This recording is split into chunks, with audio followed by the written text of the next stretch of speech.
Bom dia, nono ano. Hoje a gente vai estudar reação nuclear, capítulo 14 do livro, página 240. Como eu estava falando, aqui a gente não tem muitas possibilidades para quem gosta de trabalhar com radiação, né? Mas no Sudeste nós temos 3 usinas nucleares que funcionam muito bem, obrigado, né? Angra 1, Angra 2 e Geralmente Angra é dia, 3. né? Isso. Geram energia limpa, é muito bem administrada, né? Tem problemas ambientais? Tem se você não souber fazer a coisa direito, né? A gente tem exemplos aí de Fukushima, tem outro exemplo com a gente. Caso da China, né? Solta fumaça. Chernobyl, isso. Solta Exemplos, fumaça. isso. Eles são muito inteligentes, porém eles deram uma bobeira muito grande com relação a trabalhar com radiação. Vocês terem uma ideia, fissão nuclear, fusão nuclear e fissão nuclear é o tipo de reação química que acontece nas estrelas, né? Que são grandes bolas de fogo, né? Aliás, grandes é um eufemismo, gigantescas bolas de fogo que estão queimando diariamente. Se você está trabalhando com uma coisa desse tipo, né, dessa grandeza, você tem que tomar 200% de cuidado, você tem que pensar em todos os problemas que vão acontecer, que podem acontecer porque eles vão acontecer. Você tem que trabalhar com água ao seu redor, acima de tudo, né? Já que não vai conservar os materiais em caso de uma explosão, que conserve pelo menos a sua vida. Mas eu vi que essa última usina que teve problema lá, de Fukushima, um dos grandes problemas dela, isso, olha, eu comecei a pesquisar em 2014, até dei uma desistir, 2015, 2014. Um dos principais problemas dela é que eles não tinham água suficiente no local, né? Ela era construída no meio do nada e era como se fosse um grande deserto. Então não tinha água para resfriar quando aconteceu aquele problema que o físico não percebeu. É muito diferente do que a gente tem aqui em Angra. Não sei se vocês já tiveram oportunidade de procurar as usinas de Angra 1, 2 e 3. Até pedi para os alunos do nono ano de 2015 fazerem maquetes de algumas usinas, né? Eu pedi para eles procurarem. Uma equipe ficou com Angra e outra equipe ficou com outro tipo, mas os dois fizeram de Angra. Só que de ângulos diferentes, né? Aqui a gente é rodeado de água, ela é muito segura, nunca teve nenhum problema. Ela ainda não abastece muita coisa, porque a gente tem muito medo de ser inteligente. Aqui no Brasil, a gente vive um problema muito grande com a ciência. A gente trabalha com sabotadores, né? Gente invejosa que não pensa na história antes e fica sabotando os que têm uma visão um pouquinho mais ampla. E é por isso que a gente não avança muito na ciência, porque tem muita gente invejosa. Parece besteira, né? Mas é super verdade isso. Eu acho que deveria, inclusive, ser um investimento para a gente não estar destruindo os nossos aquíferos com hidrelétricas, né? As hidrelétricas, elas causam um impacto ambiental considerável. Apesar de ser uma energia limpa, né? Ela tem um impacto muito grande. Ela teve um impacto grande no Nordeste, no nosso Rio São Francisco, na pesca. Ela teve um impacto na nossa ecologia, né? Na nossa distribuição de água. E mais cedo ou mais tarde ela pode acabar com o nosso rio. Se a gente não torcer aí para a natureza mandar volumes de chuva consideráveis como ela mandou esse ano. A mesma coisa, né, vai acontecer lá na usina de Belo Monte, já deve estar acontecendo, né? Eu acho que o estrago lá vai ser maior ainda, porque não são apenas animais, não que os animais não sejam extremamente importantes, mas também seres humanos, né, que vão perder suas casas, né, vão ter que sair do local para a construção de uma usina ali no meio do nada. Então, o Brasil tem muita água, a gente tem muito tudo, né? Mas a gente não sabe usar esses recursos de uma forma proveitosa e acaba fazendo idiotices. A gente, se investisse mais em pesquisa, com espaços bem menores, nós poderíamos usar a energia nuclear e a gente poderia sanar esse problema de energia com preços bons e sem provocar um impacto ambiental tão grande, né? Porque a gente só precisa de alguns pedreiros e cientistas, a gente tem de sobra as duas coisas. Quando a gente trata de reação nuclear, a gente pensa em quê, gente? Qual é a primeira coisa, quando eu falo em reação nuclear ou radiação, qual é a primeira palavra que vem na cabeça de vocês? Respondam aí.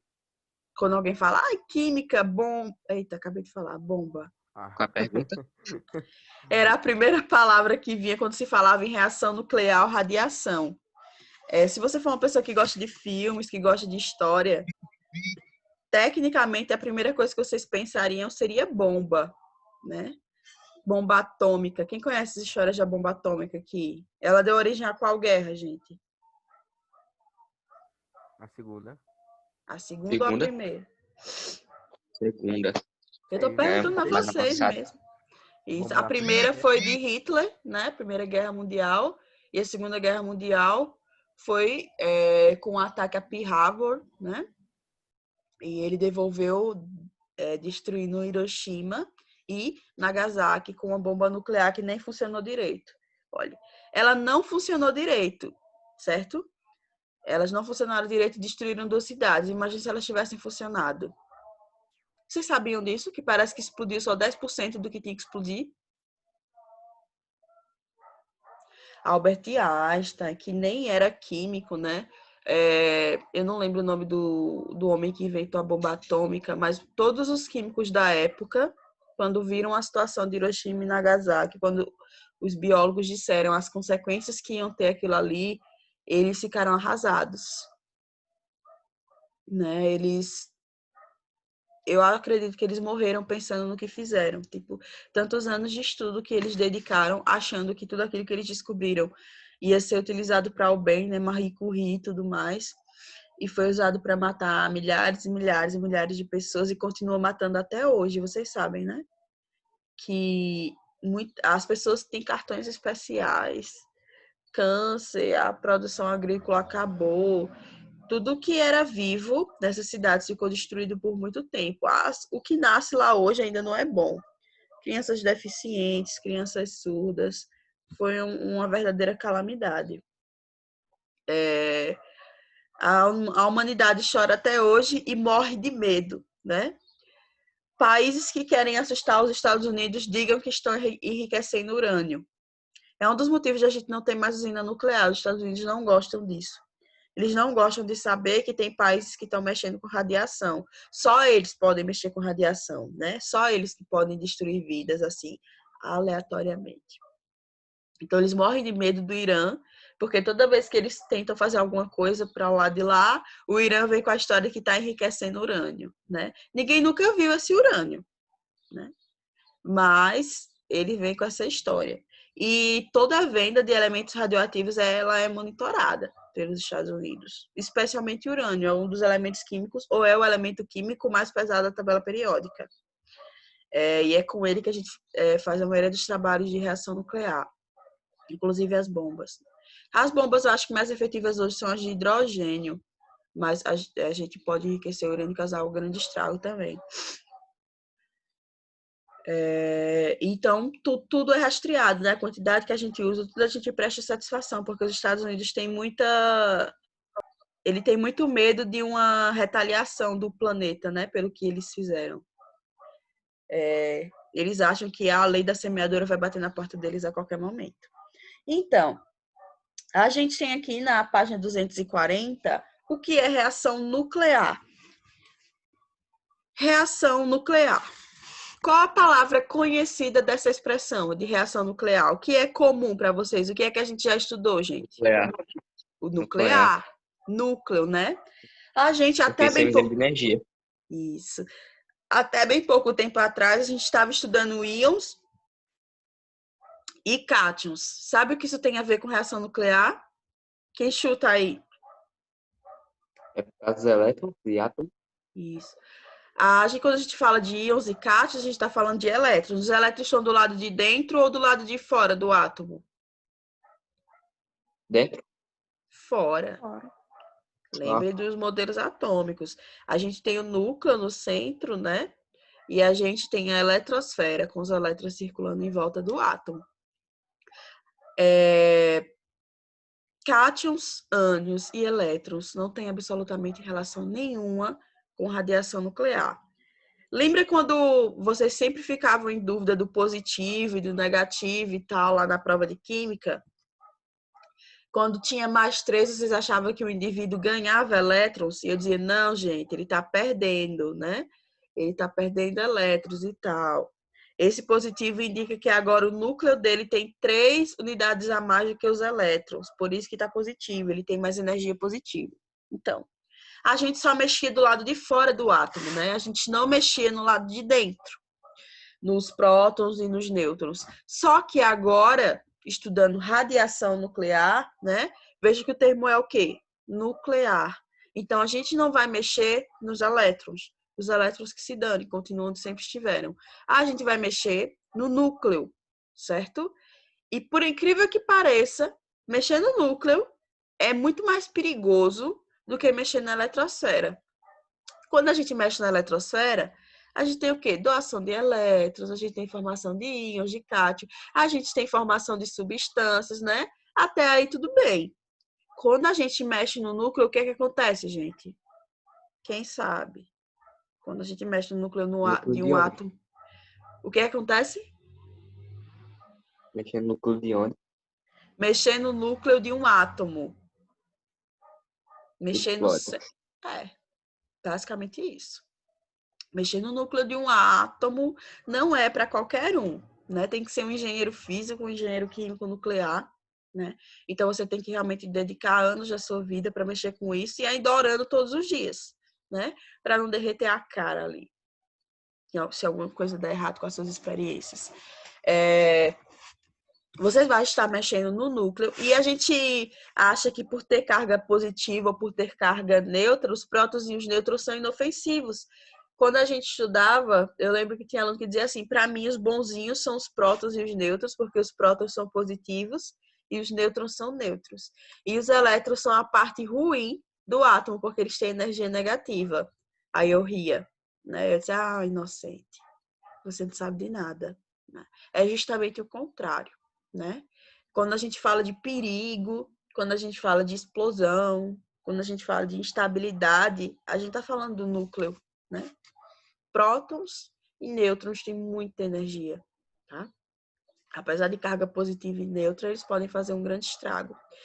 Se vocês assistirem, algumas pessoas aqui já assistiram aquela série Universo da Netflix, fala constantemente de estrelas. Acho que o episódio 1 e o episódio 2 combinam muito com o assunto de reações nucleares, né?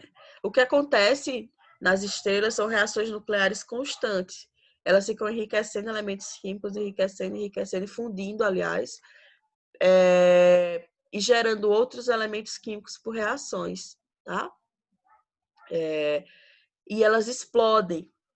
E quando elas explodem, elas criam uma força comparada, única e somente. Sabe o que, gente? Quem chuta aí? Qual foi a maior explosão que já existiu? A bomba Chernobyl? nuclear de Hiroshima e Nagasaki. Não. Outra pessoa falou outra coisa. Chernobyl. Chernobyl também não. Então, não sei não. Uma bomba nuclear? Não. Qual a pergunta? Oi? Qual é a Repete a pergunta, Luiz? Tá perguntando. Qual foi a maior explosão que já existiu? Pesquisar no blog. Vai pesquisar no Google? Talvez aí uma pergunta, talvez uma resposta estranha. Pesquisem aí no Google, quem puder, e coloca aí no Google. Qual foi a maior explosão que já existiu? Deixa eu ver se aparece aqui a resposta certa. Hã? Big Bang? Isso, muito bem. Você pesquisou no Google ou você falou mesmo? Não, eu não sabia, era uma explosão. Foi uma explosão. O Big Bang foi a maior explosão que já existiu, né? Eu não deixei claro se era só na Terra ou no universo, mas sempre que falarem em grande explosão, vocês matem logo com o Big Bang, porque não vai ter como ninguém vencer vocês, né? Apelem de uma vez. Quando uma estrela explode, ela gera uma energia quase tão forte como a do Big Bang. Então, é um impacto muito grande no universo, né? Quando o nosso Sol explodir, meu Deus, a gente tá tão ferrado, tão ferrado. Mas ainda falta bastante tempo para isso. Então, para vocês terem uma ideia, esse tipo de explosão acontece por reações desse tipo, né? E olha a energia que ela gera ao que se compara ao Big Bang, tá? Claro que não é o Big Bang, tanto é que não surgem novos universos, mas surgem novas estrelas, surgem novos planetas de uma única estrela. Estão entendendo? Nós, seres humanos, todo o nosso sistema solar foi resultado de explosão de estrelas, sabe? E quando o Sol explodir, nós vamos junto com tudo, né? E nós vamos fazer parte de um novo sistema solar com uma nova estrela que vai surgir, certo? Absolutamente todos os átomos que existem em vocês, né? Todos os átomos que existem na tabela periódica, a maioria esmagadora deles vieram de explosões estelares, né? Eu até postei uma tabela periódica com isso e algumas pessoas viram, né? Elementos importantes que existem em nós, como o hidrogênio, não é? Que está na composição do nosso corpo, na forma de água, veio de estrelas, né? De explosões estelares. Então, elas que são as grandes doadoras de matéria para o universo, inclusive doadoras de matérias para construir essa que vos fala e vocês também. Tudo isso acontece por causa de reações desse tipo, né? Então, quando eu falo que é extremamente interessante, é porque eita, professora, tem cálculo? Tem cálculo. Inclusive, não tenho a menor ideia de como eu vou escrever os cálculos de radiação nesse quadro. Mas eu vou dar um jeito, certo? É um cálculo muito besta. Essa é a boa notícia. Vocês sabem o que é subtração?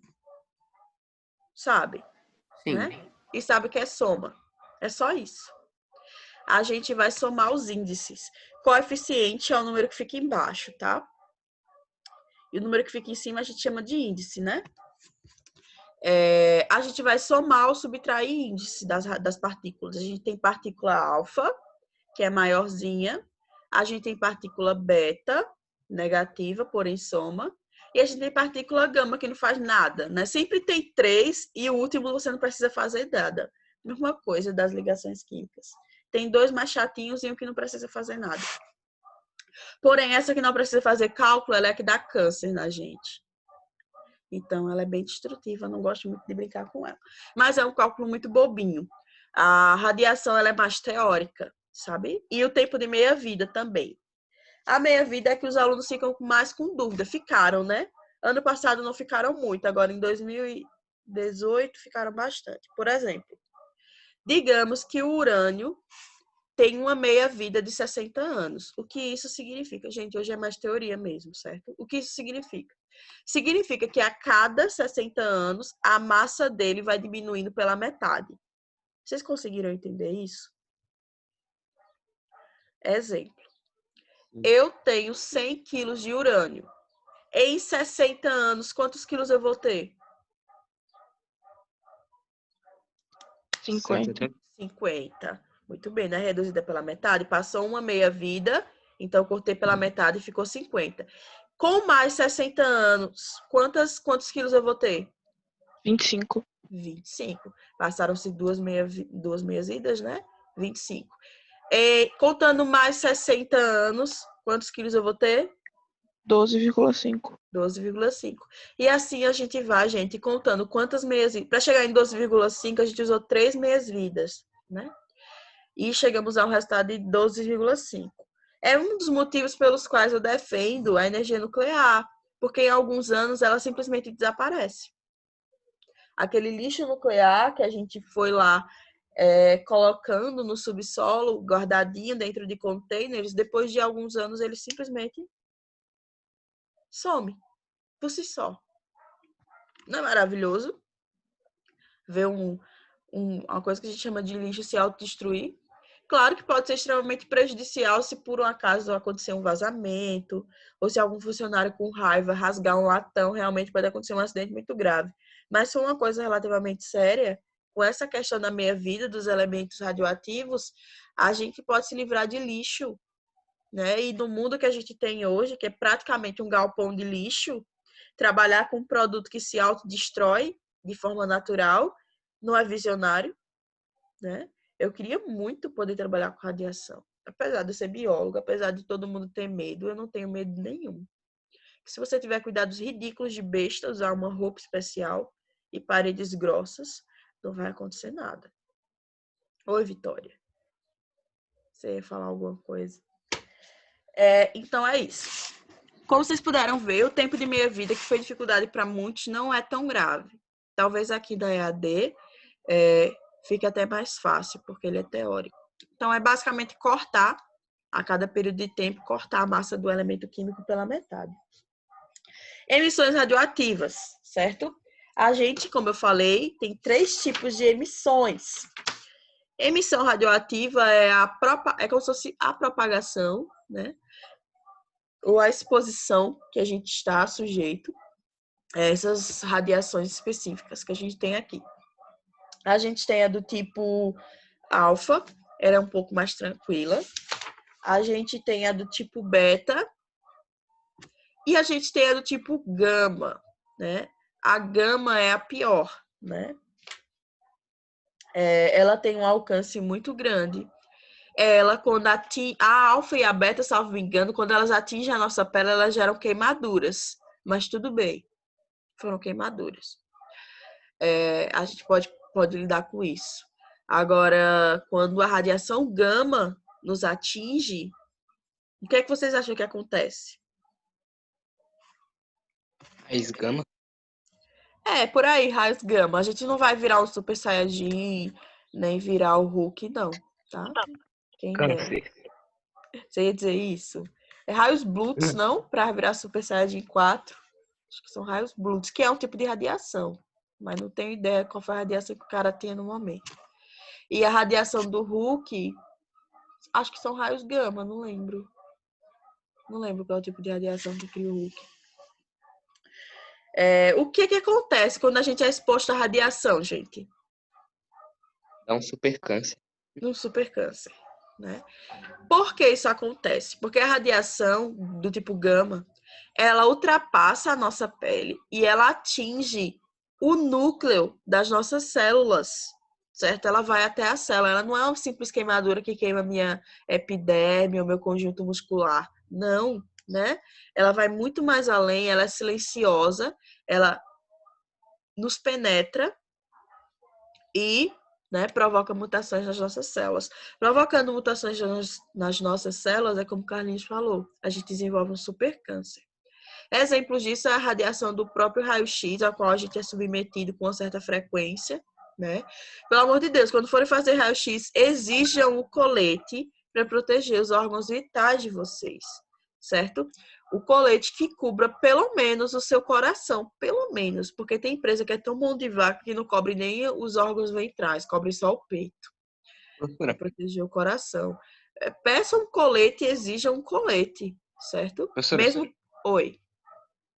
Celular e essas coisas, tipo televisão, micro-ondas, tem radiação, né? Gama.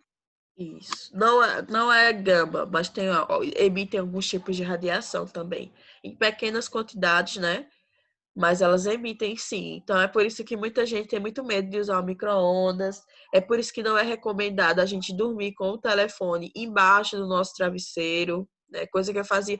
E sabe o que é verdade? Quando eu fazia isso, não era esse celular.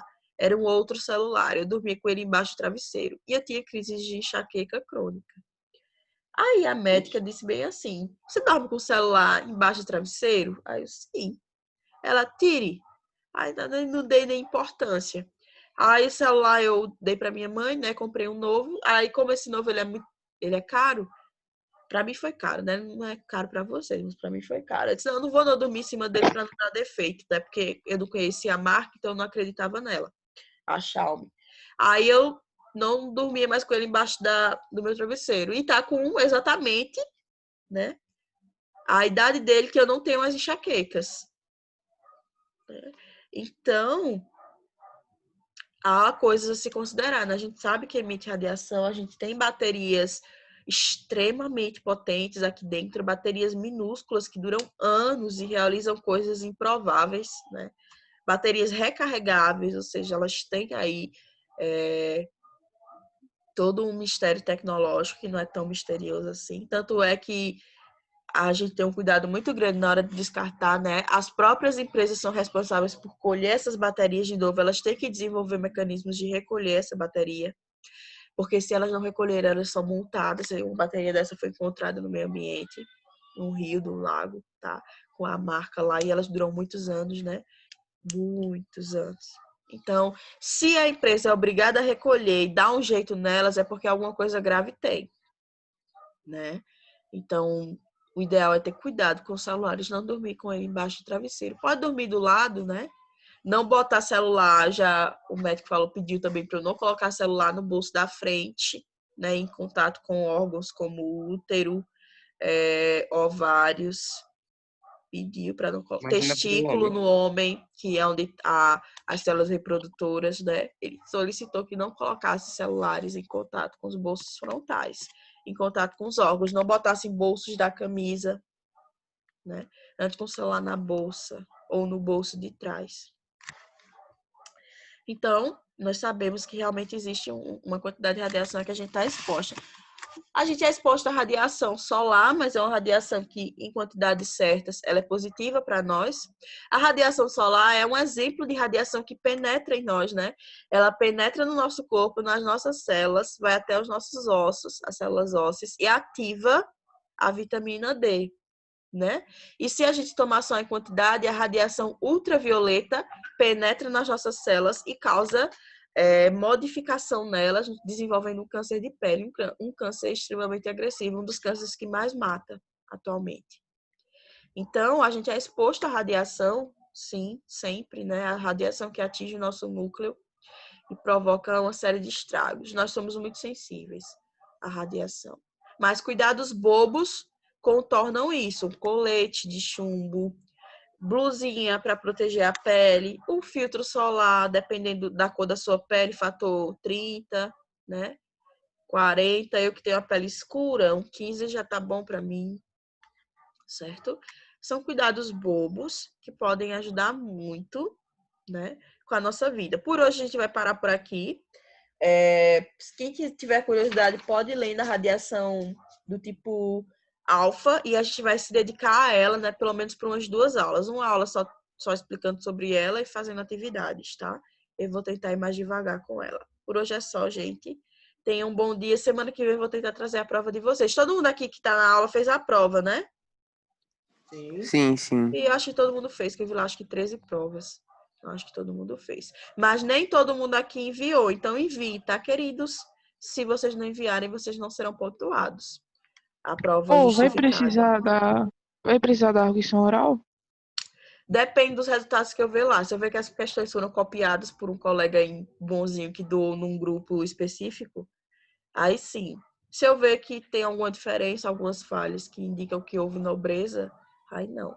Tá? Tudo vai depender. Você viu minha folhinha? Ela tava tão linda. Vi, mandou super rápido, tão organizada. Você, o Carlinhos, o Abraão e o Mário foram os The Flash. Depois veio o Lucas, Sei que vocês iam Heloísa, aceitar. eu acho. O André. O André, meu Deus, mandou quase meia-noite. Eu tava pra dormir. Eu fiz Ainda foi cedo, né? naquela folha. 1 hora. Foi rápido. E eu 8 fiz 2 questões. provas em 1 hora. Foi bom. Pra ser de português e de química, foi muito Química é bom. muito fácil pra mim. Eu também acho, eu sempre achei química muito fácil. Até a aberta eu fazia em 5, 6 minutos. Eu dava aula de química no 9º ano, estudando no 9º ano.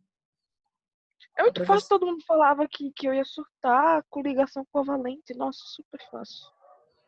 Não vi Então, nenhuma dificuldade. quando a gente voltar para a escola, a gente vai revisar ligações químicas, né? Olha, é uma questão de honra para mim, revisar ligações químicas e distribuição eletrônica, porque eu não confio, não. Vocês não podem me matar de vergonha, certo? Tem professores que me conhecem. Se vocês chegarem lá sem saber disso, eu vou ser constrangida. Então, o meu egoísmo não vai deixar vocês irem sem eu fazer uma revisão, tá? Mesmo assim, estudem. E tchau, tchau, gente. Boas aulas. Tchau. Tchau, tchau. Tchau. Tchau.